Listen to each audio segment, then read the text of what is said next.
Today, we're gonna talk about something we all like very much. Kids. There's the show called Lazy Town, which is a shit name for a town, but there's a place called Whiskey Dick Mountain, so I'm not judging. So Lazy Town is a kids show, and you probably know it from the musical masterpiece that is We Are Number One, which YouTube took and they started doing parodies of. And by parodies, I mean they took every time they say We Are Number One, we put in the entire B movie. But every time they say B, we put in every single public appearance that Arnold Schwarzenegger ever made. And every time it says one of his stupid fucking catchphrases, we put the sound of silence in its entirety. Riding the tailwind of We Are Number One is the meme Stravaganza that is Cooking by the Book, another song by Lazy Town. Or should I say, Abomination instead of Meme Stravaganza, because this song is the worst thing since the Holocaust, literally. The Kennedy assassination, it was bad, but it's not quite as bad as this. 9/11, horrible, but it pales in comparison to Cooking by the Book. That one time in Boys' Home when I was sort of fake fighting with my roommate, and he kicked my leg and it hit the side of the bed real bad and it really hurt for a long time, is nothing compared to the damage that this song has done to society. And I'm not even talking about all the meme cancer that came out of this whole thing because they did the same thing to Cooking by the Book that they did to We Are Number One, because meme cancer is the best type of cancer. Well, second best. But it's not about that. It's about the terrible message that Cooking by the Book sends to little kids. Essentially, the song is about making a cake. And to make the cake, the recipe has to be followed to the letter. And you might say, hey, that's not so terrible. We should teach kids to make things correctly so they achieve proper results. But that's not really the core of the message that Cooking by the Book delivers. Because really what it says is, you must bake the cake and you must follow the orders to bake the cake, because otherwise you will not be rewarded with a good cake. I'm not a dad, nor a mum for that matter, but I do believe that I can tell you how to parent your child in one particular regard. And that is creativity. I may also tell you how to parent it in other regards, but that's just me being arrogant. I believe that it's of paramount importance that we do not take away the ability of children to be creative. It's one of their best assets, and it shouldn't be robbed from them. Which is what most school systems do in the West these days, unfortunately. You have all these incredibly creative kids who, being very inexperienced with the world, are quick to connect disparate concepts and just put them together and go with it. And in school, instead, they're taught to memorize information and then repeat it back at the teacher, who doesn't really want to be there. The teacher would rather be getting stuffed by some big black dick at a cocaine-fueled orgy. But that's neither here nor there. And sometimes they have to produce original work of their own, but they have to do it exactly this way, you have to do it this way, and if the result is not exactly what I wanted you to have the result be, then what you did is wrong. So you either have kids that acclimatize. I don't know if you can use that word. I don't know if that word exists in English, to be honest, and if we can use it in that context. But let's just go with it. And so you either have kids that just acclimatize and eventually unlearn creativity because they never use it, and then one day they make very good office worker drones, which end up doing the old murder-suicide because they want to have their lives mean something and not just be another dude at the cemetery. Or you have the kids that are just so incredibly creative that they can't fit in this school system, and so they get shit grades, and they drop out of high school or whatever, and then they don't get a job, and they end up shooting up the marijuanas, and then they OD and die terribly. And really, the big problem is that you take these potential innovators and completely take away their ability to actually innovate, right? Because you don't just need creativity if you want to be an artist of some sort, but you need creativity if you want to problem solve. That's why the conformists and the drones are shit at problem solving, because they need other people to tell them how to do things. And sometimes it's just that nobody knows.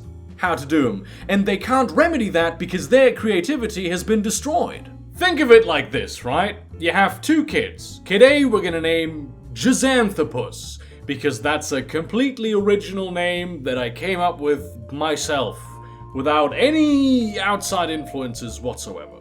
And Kid B, you call Christina, right? So Jizanthropus watches a lot of telly, because his parents resent him for ruining their colourful sex life. And Christina plays Minecraft, because she's fucking cool. So now both of these kids decide they want to make a cake, and Jizanthropus, being the corporate drone that he is, gets out a cookbook and does the cake just like Jamie Oliver tells him, really down to the T. It's absolutely follows the instructions perfectly. It's a great cake. It's got chocolate chip shavings, it's got cookie dough foundation, it's really light and fresh, not too heavy on the belly. I would eat the fuck out of that cake. And Christina, while she does have a vague notion of how a cake would be made, it just doesn't really know much about the whole cake making process. So naturally, as kids do, she goes apeshit and just puts everything in. She puts licorice, ginger, a bit of Irish cream to take the edge off, and her cake ends up tasting like dog shit. What she did right there was make a mistake. You do not put licorice in anything ever, because licorice is fucking disgusting. And Christina knows this now. So both of them, they continue making cakes because they had fun. And Jizanthropus just keeps on putting out these Gordon Ramsay level perfect super duper cakes, right? Meanwhile, Christina is just experimenting around. She didn't have a recipe for the first time, so why should she start now, right? She just tests out different ingredients, she puts the cake upside down in the oven, and she does a lot of many terrible cakes that just don't taste good at all. They look horrible. Nobody would even touch them, right? But over time, she becomes better and better and better and gains a very comprehensive knowledge of what makes a good cake, because she understands what the elements of a great cake are. Unlike Jizanthropus, who just does the same cake every time. Christina now has this plethora of recipes that she's gained through her many iterations of experimentation, in which she has tried various things and combined various ideas that she's had. This is because Christina doesn't have a negative association with failure. Every time she makes a mistake, she can just use what she's learned from that to improve her craft. Jizanthropus, meanwhile, when he makes a mistake, his cake is ruined.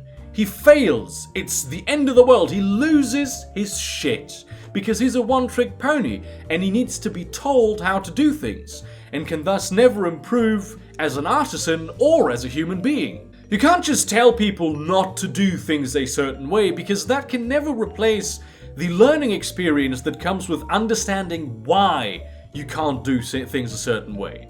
All the successful business people have the same mindset, and that's the mindset that failure leads to improvement.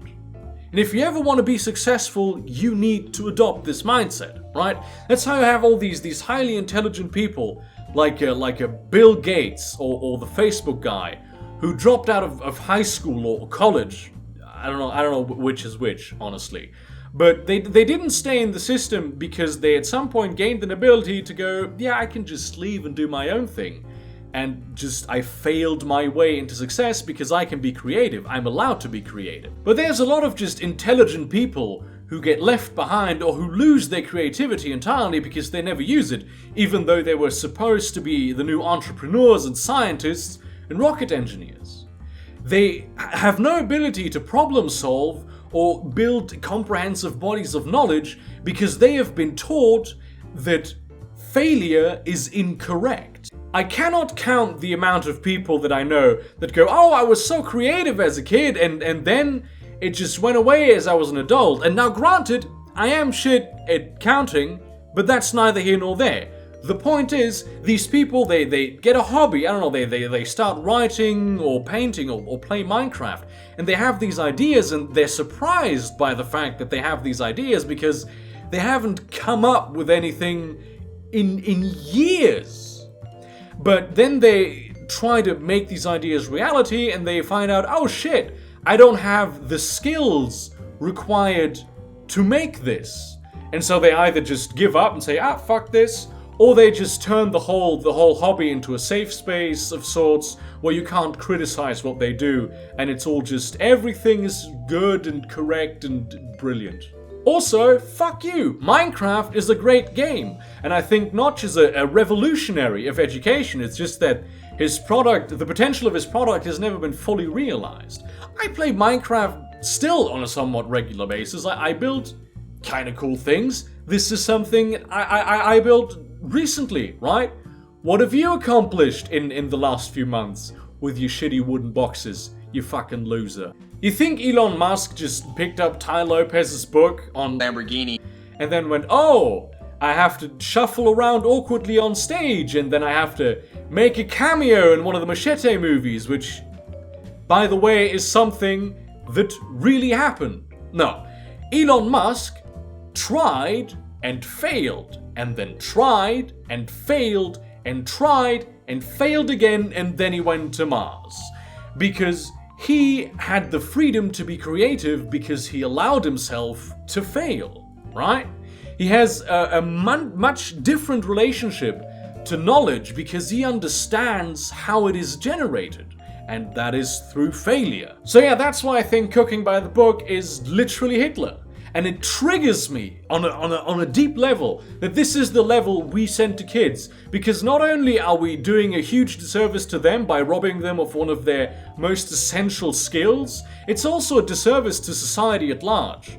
Especially this generation will have to solve huge problems, right? Global warming, nuclear waste, fucking space colonization, the Assassin's Creed franchise. I want them to be able to deal with these crises appropriately, right? If you only have people who need to be told what to do and can then follow orders, well, that's never ended well now, has it? Anyway, if you like this video, give it a thumbs up, and then also give me a sub. And when I'm done eating the sub, you could also subscribe. I'm just assuming at this point that you went to Subway and you got a sub for me and also a sub for yourself, because, I mean, why wouldn't you? But if you don't have a sub for yourself and your fingers are relatively clean, you can just pick the mouse, and really it depends on the mouse hygiene you use, honestly. I mean, if you're okay with just having a dirty mouse, you could just, whenever, subscribe, just one click, it's free, and it'll stay you hooked to content of varying degrees of quality. I'm also on Minds.com now, which is a great platform. It's like Twitter, but it's better because it doesn't mess with what you can see. It doesn't play around with the algorithm, so certain topics are talked about more. It doesn't have hashtags, I think, but if it did have hashtags, it wouldn't hide some of them from autocomplete, so people don't know what's being talked about in it. So yeah, subscribe to me on Minds. This is important. Get a Minds account. It just needs more people, and then it's gonna take off and be the best social media platform out there. So yeah, pretty much. See ya, cunts. I also have to share this fucking sob story. I had to shoot this video 3 times because apparently when you shoot a video, it's a very good idea to just update the camera software on the phone and then crash the phone, and then you have to pretty much rebuild the whole phone because it's all broken.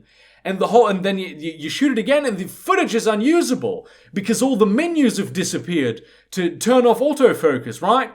And then you look at the footage and it's fucking unusable, and you go back in there and suddenly the menus are there again, even though it's exactly the same fucking thing that it was before, you fucking shit. So yeah, this is the 3rd time I shot this video. So don't tell me you don't have to be wealthy, you don't need money to get started on YouTube, because the shitty equipment I got is one year of savings for me because I'm really fucking poor, and it's terrible.